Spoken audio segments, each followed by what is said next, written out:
As the last surviving member of Levert, would you ever see yourself using the name and going on the road and or releasing stuff under Levert, or would as that phase that passed and it's just Marc Gordon?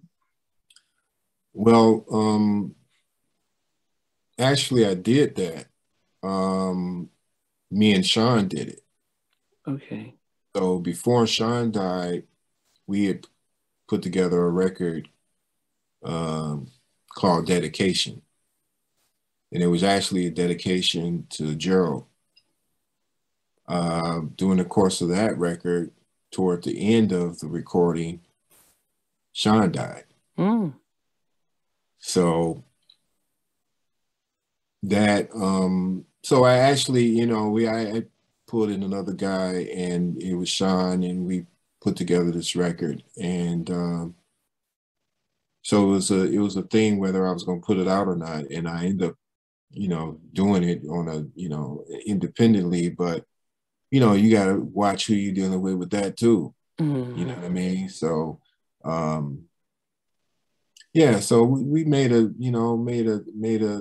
go out of that way, and I learned some stuff, and now I have another, you know, some more learning that I had done with doing it independently. So this time I'm doing it differently. Yeah. Would you still perform with the Levert name? No, I'm not doing Okay. that. No. I had Okay. done that though for a few years. We had done that in a few years. And then after Sean died, I did it a little bit longer and tried to, pull it together. And it was just a lot. It's a lot on me to do. Yeah. And so what I'm going to do is, I'm going to do what I do. And, whatever it is I do, if I happen to do anything live or anything, of course, you're going to get some Levert because Yeah. Of course. You created the that's stuff. Yeah. part of that's part of the catalog. Yeah. I guess the audience will always want to know how was it for you losing a good friend like Gerald at just surprisingly like that because were you because he was went solo he went with did the LSG. Was there ever before he passed away a chance of Levert reuniting? Yeah, I spoke about it in Unsung, and we had got together. What was it? 2004, and I was living in LA at the time, and ended up running into Gerald and outside the restaurant, outside my studio, and we got together, and he said, "Man, let's do something." So that was the time that we were talking about doing a reunion. Hmm. But for whatever reason, we recorded some songs. Those are some of the songs that I'm going to Oh, release. okay. But, um, I don't know what was going on at the time, or what was in Gerald's mind or what was, I got a call from Eddie and we ended up meeting at Roscoe's. He told me Take it off. he was at Roscoe's, come up to Roscoe's. So I go to Roscoe's. I lived down the street at the time. And he's like, Gerald don't want to do it, And I was like, do what? What do you mean? You don't want to do the reunion? Well, why he ain't saying that if that's the case? So there's a lot that it was definitely devastating, but it was a time that, things had happened to where I was confused. And I said at that point that when we got together again, when I saw him again, then we gonna have some real conversation. I'm gonna let him know about what I feel was happening. And but unfortunately, that didn't happen. So it was kind of a thing where, you know, things were kind of left unresolved as far as, you know, um, what was happening. And as I start finding out different things, it was definitely things that was going on that would kind of interfere with, you know, progress, or, you know, just, yeah, it was a lot of things. So it was a devastating, just, you know, loss for multiple reasons, because, you know, and that's why I try to encourage, you know, my people or whoever. It's like, yo, don't waste your time away with whatever it is, that differences or things that you need to put out in the atmosphere. If you need to put that in the atmosphere, then do that, because you may not get that opportunity to do that. Yeah. I mean, because it does sound, you know, the fact that his dad was the one coming to talk to you, I guess that must have been it's one thing for him to say he doesn't want to do the reunion, but did you expect the call to be directly to you on the meetup instead of having Eddie having to do Oh it? yeah. And that was one of the things that I kind of had a little thing to say about. But what ended up happening after that, I ended up calling Sean. And I was like, Sean, I just talked to Levert, and he said that Gerald didn't want to do it. He's like, what? And then he called Gerald, and then we all on three-way. So we all on three-way, and he's like, nah, man, I ain't say that. Blah, blah, blah.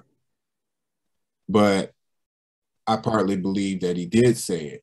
He just wasn't going to own it and say that he said it, you know what I mean? Because of, you know, yo, you wanted to do this. You know what I mean? It was your idea. You wanted to do it. So what's the problem? You know? So yeah, so I think it was some part truth to it. You know, my thing is that, you know, whatever it wasn't going to take away from anything that he did or was doing, or whatever the case is. You know, it would have been. Oh, and we actually did put one of the records on his. He had a duet record called Voices.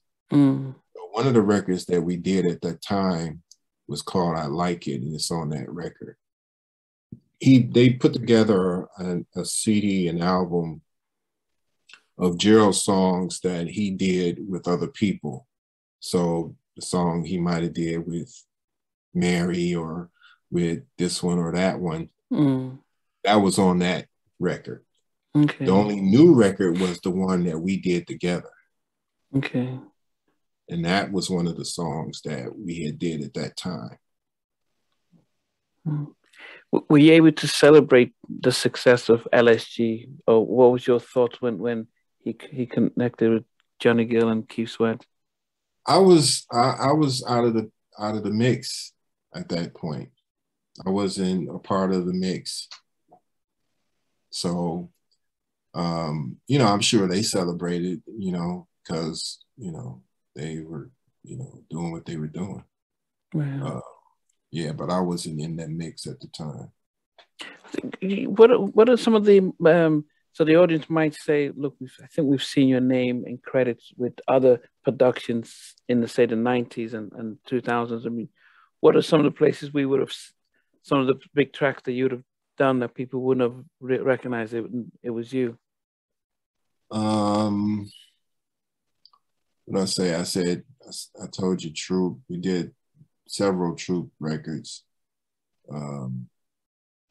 But that one, Mamacita, and then was it the next record we did That's My Attitude. Oh wow. Yeah, with the original version. I know Teddy did the remix. Yeah, we did. Yeah. And who else? I did Music Soul. I did some on Music Soul Child. Wow. I didn't do it. I was a part of the collaboration. I just was, you know, I was part of the writing. Okay. But but yeah, I did that, and then I did something with Immature. Okay. Then when they went to IMX, and then when they went to Marcus Houston, so I did something with them. I know it's other people. Eugene Wild from back in the day. Man.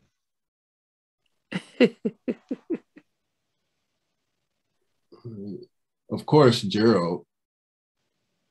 And I was looking to see if I'd see anything that was going yeah, no, I know. So yeah, it's you know, it was several people. I know I'm forgetting a few people here. Yeah. Who's my man on that's on Warner Brothers too? He passed not too long ago. With Quincy Jones. Oh man. Oh, James Ingram. James Ingram, yeah, James Ingram. Okay. Stephanie Mills. Yeah, so I mean, it's probably like 3 or 4 more. Yeah.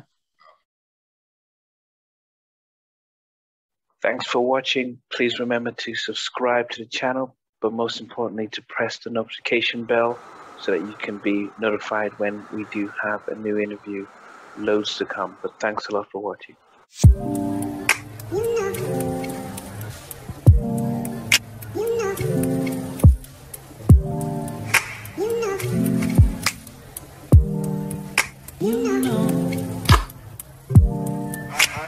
I begin to